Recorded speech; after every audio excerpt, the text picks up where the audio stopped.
Yeah, thank you so much for calling. Sorry. Okay, so can you tell me your age and profession? Yes, I'm 30 years old and I work as a medical interpreter. Okay. So, when and how did you find out you had seasonal affective disorder? So it was really after um, battling with symptoms for a few years that I realized there was a pattern Okay. in the depression symptoms, that it wasn't just all the time and it wasn't just random. Mm-hmm. So I would say maybe almost 10 years, I think, that I struggled with the symptoms until I started realizing that it actually had to do with the seasons. Okay. Can you describe to me what it feels like transitioning in and out of the winter season? So for me, I think that after I learned that the symptoms I felt were related to the winter, I think it was good and bad because I think that I was able to expect it in a Mm-hmm. way, Yeah. so I wasn't so taken back by it Mm-hmm. every year.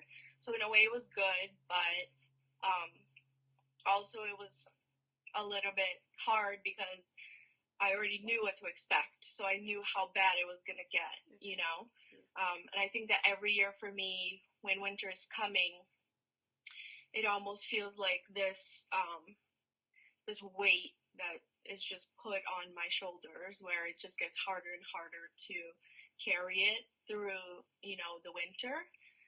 But at the same time, um, once spring is coming and summer is here, I start feeling just more and more alive. It's almost like, when a candle is like really, Yeah. really dim, like Yeah. that's how I feel. Yeah. That's what my energy feels like through the winter. And then when summer is coming, it's like I'm like, becoming alive again. Yeah. So it's like a weird thing. Okay. Can you tell me some of the worst symptoms you've had to endure? Some of the worst symptoms. I think the worst, definitely the absolute worst symptom I've had to deal with has been the times when it feels almost like an emptiness Mm-hmm. where I don't feel Yeah. anything. Yeah. It's um Yeah. it's um it's not necessarily sadness Mm-hmm. or despair or anything like Mm-hmm. that. I just don't want to exist. Mm. It's like a really weird thing where I wake up and I don't want to deal with just existing, like being awake. I don't necessarily want to sleep. It's just I don't want to deal with people or Yeah. things or get up or eat Yeah. or get dressed or go to work, or like just my mere existence is Yeah. just feels like too much. I think that's definitely the worst Yeah. symptom. Because some people do experience like increased appetite, but you don't experience that. I actually do. So when I do feel that sort of emptiness, Yeah. if I'm in bed, I don't feel like getting up for any reason. Mhm. But if it's throughout the day and I start feeling a little bit down or um, a little bit anxious or just tired or anything Mhm. like that, I do experience an increase in appetite where I just sort of like binge eat Mhm. and I just snack a Mhm. lot, or if I have a meal, I overeat. Yeah. And it's definitely emotional eating because nothing actually like satisfies Mhm. me. Yeah. Yeah. Like I just tried different foods and it's not like satisfying a craving. Like nothing really satisfies it. So it's trying to like fill that emptiness. So yeah, I definitely experienced that too. What types of treatments have you tried, and how successful have they been?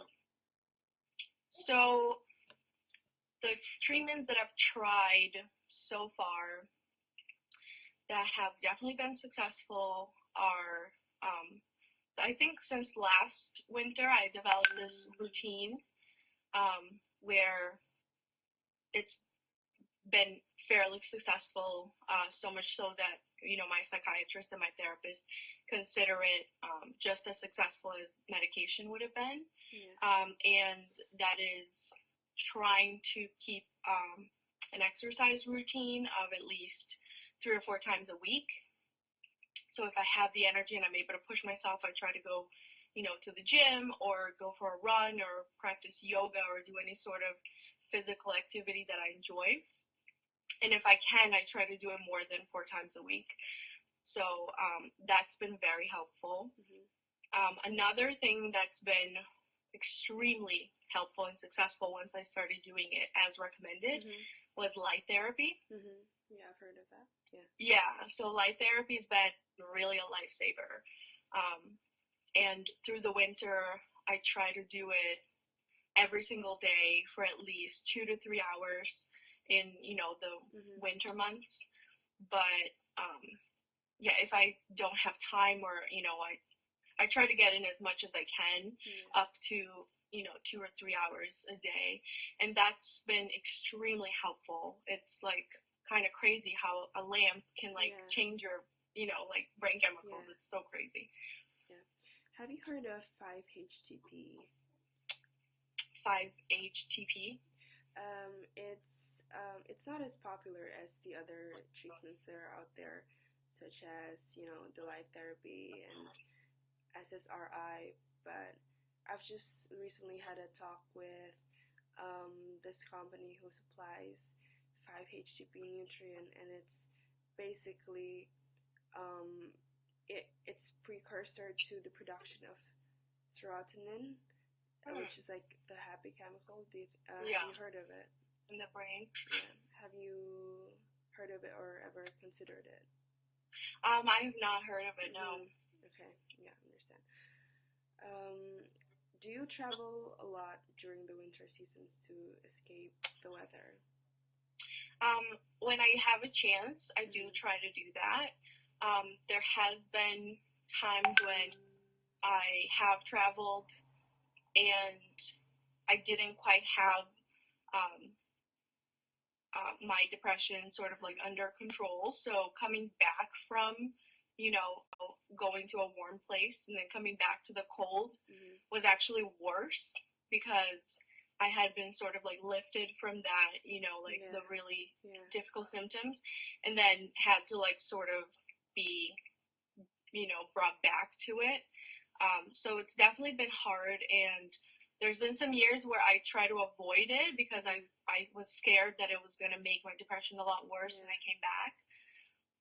The last time I was able to travel in the winter was a couple years ago, where I visited Las Vegas. I live in Mhm. Boston, and I was able to visit Las Vegas in February, and that was definitely really helpful to at least have those few days where I just didn't, have any symptoms at all. And then coming back from it, I think was hard, but it was still okay. So when I get the chance, I do try to get out of the winter for sure.